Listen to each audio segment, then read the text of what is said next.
condición de salud, el primer gran objeto de análisis de la salud pública. Hoy vamos a revisar algunos conceptos, vamos a seguir en el ámbito, sobre todo esta diferencia entre condiciones y necesidad de salud, y mañana nos meteremos más al tema de los determinantes de esas condiciones y de la dinámica, sobre todo el tema de la transición epidemiológica, que es muy importante. Entonces, hoy vamos a ver la primera parte, la primera mitad de los temas en relación a nuestro primer objeto de estudio, que son las condiciones de salud. Bueno, ¿qué son estas condiciones de salud? Bueno, las condiciones de salud incluyen un conjunto multidimensional. Hay la dimensión biológica, la dimensión psicológica, la dimensión social. Conjunto multidisciplinar de procesos objetivos y subjetivos. ¿Okay? Hay procesos objetivos, por ejemplo, una lesión, la podemos ver, podemos diagnosticar, pero también subjetivos, estados de bien o malestar, que son percibidos subjetivamente, relacionados con situaciones presentes y futuras. Las condiciones de salud tienen una temporalidad, y ahora vamos a hablar de eso.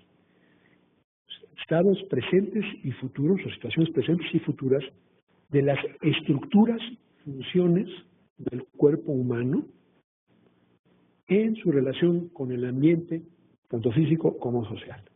¿Okay? Esas son las condiciones de salud. Como ven, son muy complejas, tienen muchas dimensiones, hablan de estados o de fenómenos o procesos objetivos y subjetivos, hablan del presente y del futuro, de las estructuras y funciones del cuerpo y de la relación con el ambiente. Vamos a tratar de ir analizando qué quiere decir todo esto. Bueno, el ejemplo más claro de condiciones de salud son las enfermedades nosológicas, que ahí también podría haber todo un curso sobre cómo clasificamos y cómo identificamos a las enfermedades. No es el tema de este curso, pero hay toda una forma de pensar sobre las enfermedades. Y las enfermedades, un daño a la salud diagnosticable, caracterizable como una entidad nosológica, es la condición de salud más obvia. Pero es evidente que hay otras condiciones de salud que no son enfermedades. Así es que, si son las enfermedades, pero hay algo más, ¿qué es ese algo más? Y esto nos remite, por necesidad, a la definición de salud de la OMS. La OMS, en el preámbulo de la Constitución, de 1946, define la salud, y todos espero que se sepan esto de memoria, porque esto es así como la Biblia, ¿verdad? Define en su preámbulo de su Constitución la OMS a la salud como un estado de completo bienestar físico, mental y social, y no solamente la ausencia de afecciones o enfermedades. Entonces, vamos a desconstruir esto y a ser un poco críticos, pero al ir...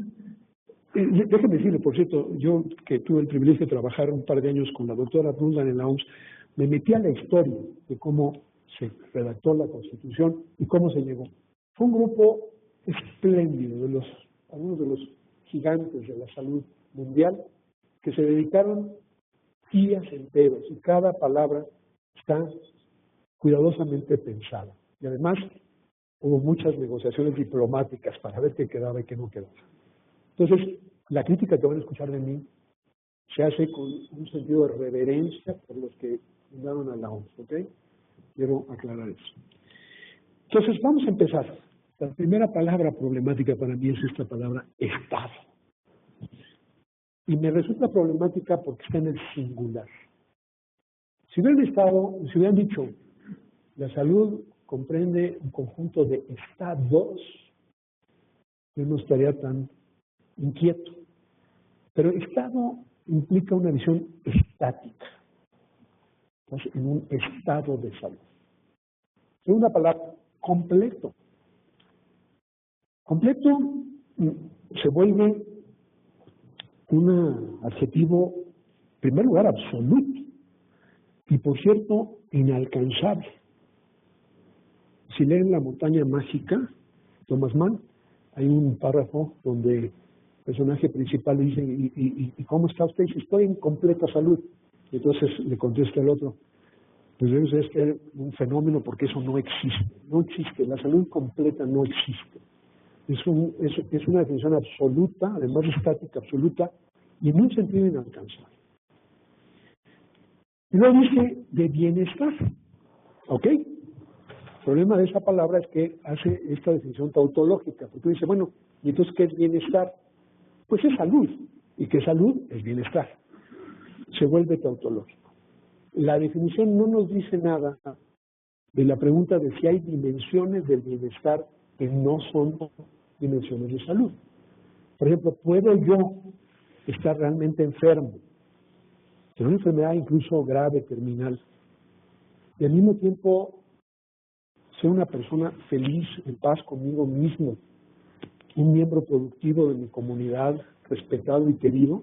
Es obvio que sí, pero es obvio para mí que hay dimensiones no de salud, dimensiones de bienestar que no tienen que ver con el estado de salud. Pero al ponerlo así, hace esta definición un tanto tautológica. Y luego dice, y esto me gusta, bienestar físico, sí, efectivamente, la dimensión biológica, mental, pero luego agrega esto de social. Y a mí me inquieta mucho esta palabra social, porque aunque yo sí creo que es multidimensional, lo dije hace un momento, la idea de bienestar social, como está explicado aquí como un estado, abre la puerta a confundir el concepto de estar sano con el concepto de ser normal. Y la normalidad es una definición normativa que muchas veces implica responder a las expectativas sociales. Y esto abre la puerta a abusos que han habido en la historia.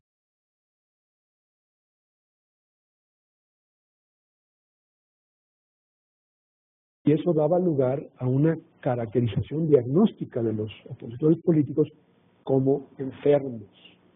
¿Ok?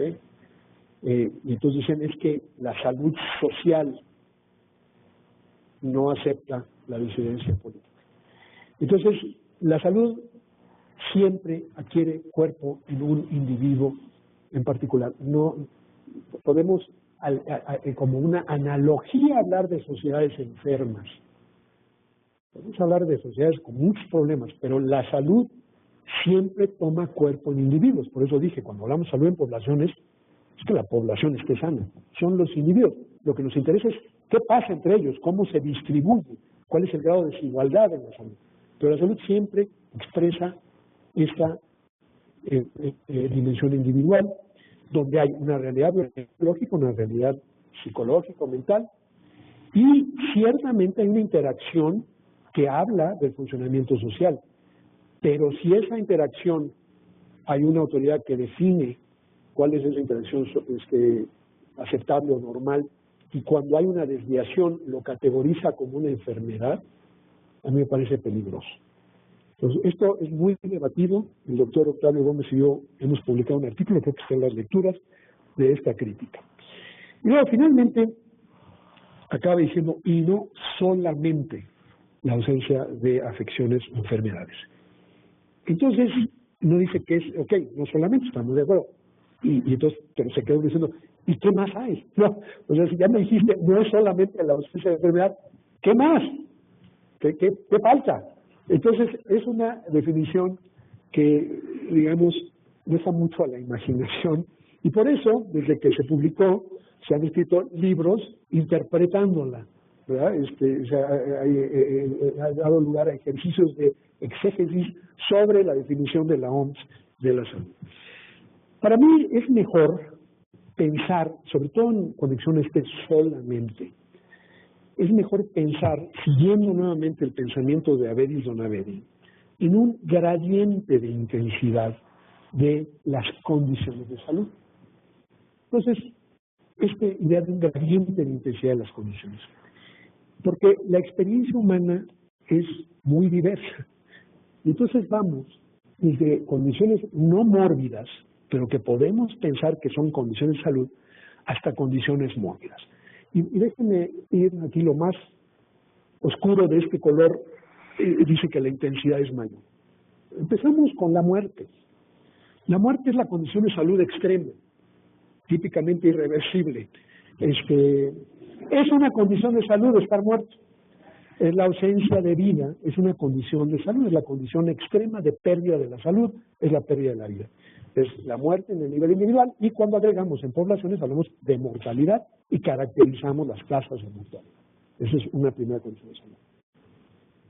En el siguiente nivel del gradiente hay discapacidad diversa, ciertas funciones que están limitadas. Luego vienen las enfermedades, categorías diagnósticas específicas. Por supuesto está relacionado. Una enfermedad puede producir discapacidad y puede producir la muerte, obviamente. Entonces estos no son diferentes, están vinculadas. De las enfermedades pasamos a los factores de riesgo, que no son enfermedades per se, sino representan una probabilidad de desarrollar una enfermedad. Algunas veces un factor de riesgo es tanto una enfermedad como un factor de riesgo. El tabaquismo es una enfermedad porque es una adicción a la nicotina y es un factor de riesgo para muchas otras enfermedades. La diabetes es una enfermedad y es un factor de riesgo. Pero hay otros factores de riesgo que no consideramos en sí una enfermedad, pero que representan una condición de salud que puede llevar a una enfermedad. Por eso, cuando abusamos de esto, hablamos de preenfermedades. Y bueno, eso es todo un tema que ha sido muy criticado. Prediabéticos, precardiópatas, gente que tiene un perfil de riesgo alto, pero todavía no está enfermo, todavía no cruzó ese umbral en el gradiente de intensidad. Pero son condiciones de salud que hay que atender. Mucho de lo que hacemos preventivamente es actuar sobre esos factores de riesgo. Entonces, de hecho, cuando pensamos en el tabaquismo, por supuesto que nos interesa como adicción, pero nos interesa sobre todo porque es un factor de riesgo fundamental para cáncer, para enfermedad cardiovascular, etcétera, etcétera. Después de los factores de riesgo vienen, ya yéndonos hacia las condiciones no mórbidas. Estamos en condiciones fisiológicas que requieren atención. Mi ejemplo favorito es el embarazo. El embarazo no es una enfermedad, de hecho es una condición fisiológica esencial para la continuidad de la especie humana y de todas las otras especies que tienen reproducción sexual o que tienen el fenómeno del embarazo. Pero no es una enfermedad estar embarazado. Sin embargo, un embarazo no atendido se convierte en un factor de riesgo, puede dar lugar a muchas enfermedades y conduce a la muerte. Y todavía hay más de 500,000 de mujeres que mueren en el mundo por condiciones asociadas con el embarazo o el parto o el puerperio. Entonces, una condición fisiológica que requiere atención no es en sí una enfermedad, pero es una condición de salud. El embarazo es una condición de salud. El crecimiento y desarrollo infantiles son condiciones fisiológicas que requieren atención. Si no las supervisamos, si no lo monitoreamos, puede volverse factor de riesgo de enfermedad o incluso conducir causa de discapacidad o incluso causa de muerte. Y finalmente tenemos la salud positiva, un término muy vago. Creo que es lo que la OMS decía, no solamente hablaba de esto, pero no lo hizo explícito. La salud positiva, Don Aderian habla, por ejemplo, de ciertos aspectos de salud positiva. Él habla de lo que llama reserva funcional. Por ejemplo, la capacidad de desempeñarnos bajo condiciones de estrés. Entonces, bueno, está bien, yo puedo caminar, etcétera, funcionar, pero si hago una prueba de estrés, esa reserva funcional es una medida de mi salud positiva. El crecimiento y desarrollo normales de un niño o de un anciano pueden ser indicadores, el hecho de que ciertos elementos medibles del desarrollo sigan el cauce esperado, se van adquiriendo capacidades progresivas, es una medida, un indicador de salud positiva. La adaptabilidad, la capacidad de los seres humanos de adaptarse a distintas condiciones. Entonces, hay algo más aquí que la enfermedad, y creo que como bien dice la la definición de la OMS. Hay algo más, no nomás son enfermedades. Y no porque no tengo una enfermedad estoy sano. Hay algo más. Y algo más creo que tiene que ver con este gradiente de intensidad de las condiciones de salud. Entonces, en conclusión, vemos que el objeto fundacional de nuestro campo, que es la salud, es intrínsecamente complejo. No hay consenso universal sobre lo que representan y cómo lo definimos. Yo no creo que haya otro campo de la actividad humana donde haya tanta controversia sobre su objeto fundacional. En educación hay mucho debate, muchísimo debate. Y la gente dice, bueno, no, la educación es lo mismo que el aprendizaje, pero no hay este tipo de complejidad inherente. Y es complejo porque los humanos somos complejos. Nuestra biología es compleja, nuestra psique es compleja y nuestra interacción social es sumamente compleja. La salud es inherentemente compleja, no hay fórmulas sencillas. Yo le estoy presentando una forma de pensar que creo que puede ser útil, porque, que es lo que dije al principio, no más estamos buscando aquí formulaciones elegantes desde un punto de vista conceptual, sino también útiles. Porque pensar en el gradiente de intensidad nos permite ampliar el abanico de las condiciones de salud. Y eso nos lleva a el último punto de esta conferencia, que tiene que ver con la diferencia entre condiciones y necesidades de salud. Y vamos a hablar más un poquito después, pero hablamos mucho de necesidades de salud. Y entonces la pregunta es, ¿todas las condiciones de salud son necesidades? Y lo que yo les quiero proponer para, nuevamente, no solamente hablar correctamente, sino pensar correctamente, es que no todas las condiciones de salud son necesidades.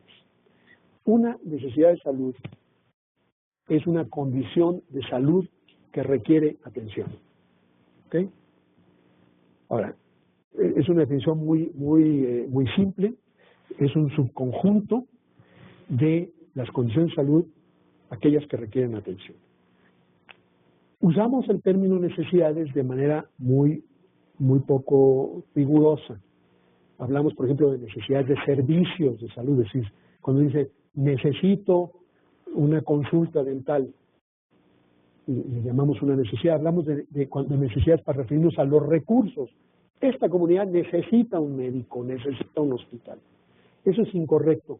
Es mejor hablar de requerimientos de recursos y requerimientos de servicios. Y esto no es una distinción semántica, es profundamente conceptual.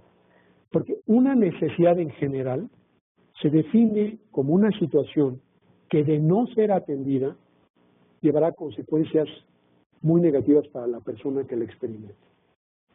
Alimentarse es una necesidad, si no la satisfacemos, pues la gente se muere de hambre. Entonces, lo que tenemos como necesidad es la necesidad de salud entendida como una condición, una enfermedad, un factor de riesgo, un estado fisiológico que requiere atención. No necesitamos médicos, ni hospitales, ni enfermeras, porque francamente, fuera de los hipocondríacos, nadie satisface una necesidad por ir a ver al médico. Es la diferencia entre medios y fines.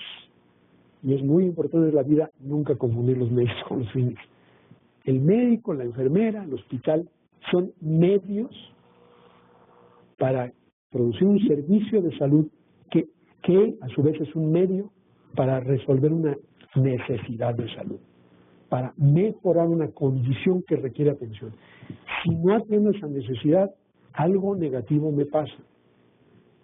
Entonces, reservemos el concepto de necesidad para referirse al fin de lo que hacemos en salud, que es mejorar las condiciones de salud. No a los recursos, sean médicos, hospitales o recursos financieros, no a los servicios per se. Esta falta de claridad, nuevamente, no es nada más teórica. Muchos de los problemas en la evaluación de sistemas de salud es que nos quedamos evaluando Bueno, hay tantos médicos, miren qué bien estamos, ya tenemos más médicos por cada 1000 habitantes. Bueno, qué padre, ¿no? Para los médicos ya tienen trabajo. Ya produjimos 20,000 más consultas. ¡Qué bueno! Y ahí quedamos. Si no damos el paso final, ¿para qué sirvieron esos médicos y enfermeras y esas consultas en términos de qué necesidades de salud fueron satisfechas? No estamos cumpliendo nuestro trabajo. Entonces, por eso hay que ser rigurosos y decir, necesidad es una condición de salud. Ahí sí, si un niño está creciendo y no monitoreamos y no nos damos cuenta de que tiene un retraso en su crecimiento o en su ganancia de peso, y eso, por no haberlo atendido, por no haber satisfecho la necesidad de vigilar el crecimiento y desarrollo de un niño, conduce a un bajo desempeño escolar y eso limita sus oportunidades en el resto de la vida y lo hunde en la pobreza, esa fue una falla de nosotros, de los recursos humanos y físicos. Pero esa era la necesidad. Entonces, sí es importante reservar el término de necesidad a condiciones de salud. Y entonces, en esa gradiente, ahí tenemos ejemplos de esas, pero no todas esas condiciones han sido definidas como necesidad. Y aquí venimos con el colega paraguayo a su pregunta. La misma condición de salud, el mismo fenómeno, vamos a decir, la misma conducta de un ser humano puede ser definido como una condición de salud o otra forma. Por ejemplo, si alguien mata a otra persona, yo puedo interpretar eso en un marco de justicia y declarar que eso es un crimen. O puedo aplicarle un marco de interpretación de salud y decir que esa persona tiene una enfermedad mental que lo condujo a esa conducta, que fue privar de la vida a otra persona. Son dos marcos interpretativos diferentes, la misma conducta. Si es lo segundo, se vuelve una condición de salud, y si esa condición requiere atención, como creo que todo el mundo estaría de acuerdo, se vuelve una necesidad de salud. Entonces es manejada por el sistema de salud, no por el sistema criminal, de justicia criminal. Históricamente, las mismas condiciones han sido sujetas a marcos interpretativos diferentes. Por ejemplo, puede haber una interpretación de una situación como un castigo divino. Y sí, tenemos los ejemplos bíblicos de la lepra, ¿no? Un castigo divino. Pero tan recientemente como hace 30 años, hubo grupos ultraconservadores que cuando aparecen los primeros casos de SIDA, dicen que esto es un castigo a los homosexuales. Esto no es hace 2000 años, esto es hace 30 años, 35 años. Entonces, hay marcos interpretativos diferentes. El caso que acabo de poner de alguien que priva de la vida a otro, hay todo un procedimiento en términos de justicia para declarar que alguien no es culpable porque tiene un padecimiento mental. Entonces esa conducta ya quedó definida como una condición de salud, no un crimen. Entonces tenemos marcos religiosos, incluso mágicos, para interpretar ciertos estados de los seres humanos. Tenemos marcos judiciales, en el contexto de la justicia criminal, y tenemos marcos de salud. Entonces, la necesidad es siempre, el concepto de necesidad, una construcción social. Y eso es lo que es la distinción principal. Una condición de salud, el término condición es más neutro, son estados de salud en ese gradiente, pero para volverse necesidad hay un proceso de consenso social, hay un acuerdo social, es una construcción social que lo define como una necesidad y dice requiere atención. Y esa es la diferencia, es una diferencia sutil pero muy importante, como los ejemplos que acabo de poner. Porque cuando empezó el SIDA, hubo legisladores en otros países, bueno, aquí en México no legisladores, pero algunos grupos muy conservadores que decían, esto no es salud. Estas gentes son perversas, tienen una conducta deleznable, están recibiendo su merecido. No hay que darles atención. Esto no requiere atención. Esas gentes se tienen que morir. Por supuesto, eso resultó repugnante a la gran mayoría de la gente y todos rápidamente definimos el SIDA como una enfermedad que requiere, como una condición de salud que requiere atención, y es una de las grandes historias de éxito de la salud pública. El doctor Sepúlveda ya se fue, pero él fue un protagonista junto con el doctor Soberón de algo que es un episodio que realmente es ejemplar. Pero el doctor Sepúlveda y el doctor Soberón fueron demandados por algunas de las políticas iniciales para responder al SIDA. Entonces, ilustra que el concepto de necesidad implica una construcción social que puede estar llena de conflicto, que puede dar lugares a marcos interpretativos. A veces hablamos de la medicalización de la vida como si fuera algo malo. Y sí es cierto que a veces se nos pasa la mano, pero francamente yo, como médico, prefiero marcos interpretativos de ciertas conductas o estados de las personas que privilegian los marcos racionales de las ciencias de la salud sobre marcos moralistas o marcos de criminalización de ciertas conductas. Y eso, por cierto, en el debate actual en México incluye el tema de las adicciones. Muy importante. ¿Es un crimen o es una enfermedad? ¿Aplicamos un marco de persecución o aplicamos un marco de tratarlo como un problema de salud que requiere un manejo de salud y que se vuelve una necesidad de salud? Entonces, como ven, no son discusiones abstractas, tienen una importancia absolutamente vital en temas de alta actualidad cotidiana. Finalmente, hay una palabrita, perdón, un último tema importante sobre las necesidades. Es una construcción social, puede estar sujeta a debates, condiciones es más neutral, necesidades es más normativo, pero algo muy importante que quiero destacar es que hay veces que la definición de necesidades es diferente, no en estos casos extremos, sino algo mucho más común, es las diferencias entre las definiciones profesionales, de los profesionales de la salud, y las definiciones de los miembros de la población. Por ejemplo, esto lo vemos muchísimo en el campo de la prevención y la detección temprana. Como no hay un síntoma, muchos miembros de la población no identifican que la prevención o la detección temprana sea una condición de salud, un riesgo que requiere atención, una necesidad de salud, aunque nosotros los profesionales de la salud sí le decimos, señora, lleve a los hijos a vacunar, pero a lo mejor la persona sin una acción educativa importante, su definición de necesidad diverge de lo que los profesionales definen como necesidad. Esto es muy, muy común en prevención y en detección temprana. ¿Por qué me voy a hacer una mastografía? Dice una mujer que se siente y está sana, y en cambio la enfermera, la médica, le dice, no señor, se tiene que hacer una mastografía porque es un acto de detección temprana. También opera al revés.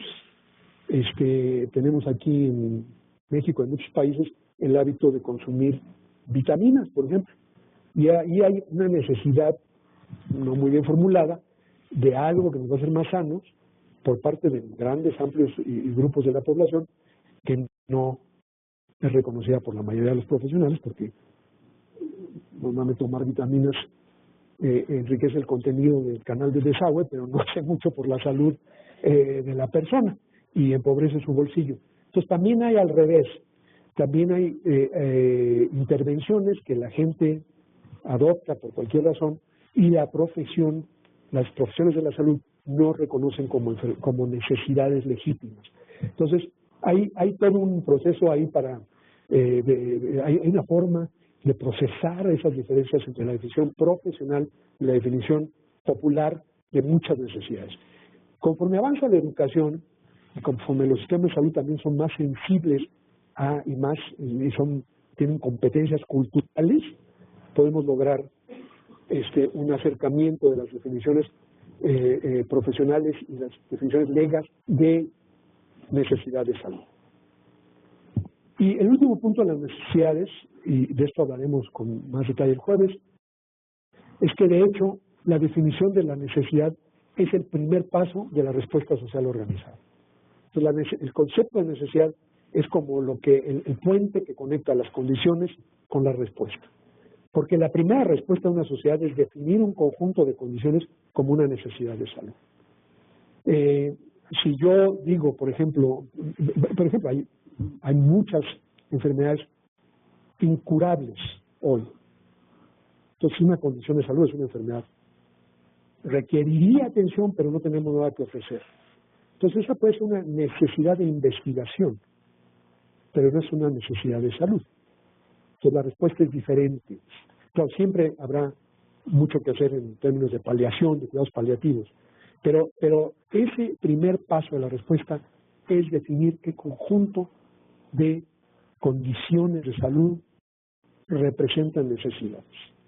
Y eso nos lleva al último término que vamos a discutir hoy, que es el de prioridades. Condiciones es lo más grande, más neutro, necesidades es más normativo, y luego hay un subconjunto de necesidades que a través de un proceso fundamentalmente político se definen como aquellas a las que vamos a prestar más atención y asignar más recursos.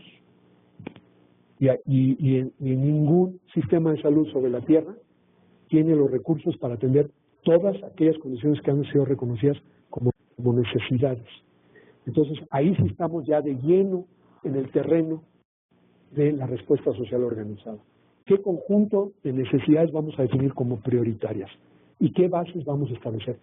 Todo sistema de salud establece prioridades. La diferencia es si lo hace explícitamente o implícitamente. Si lo hace explícitamente, si lo hace con criterios científicos, transparentes, que se pueden justificar, si decimos nuestra prioridad es vacunar a todos los niños y hasta que no logremos eso, no vamos a hacer otra cosa, eso es explicable y se puede defender. Si soy un país africano con $12 por persona para atención a la salud, puedo hacer eso.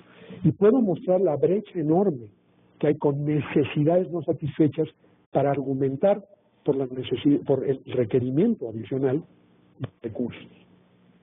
Pero eso ya estamos de lleno en el dominio, en el espacio de la respuesta social organizada, que veremos en un par de días. Son casi justamente 10 minutos antes del final. Entonces, antes de abrirlo a preguntas del auditorio, por términos de justicia, preguntaríamos si hay preguntas de WebEx.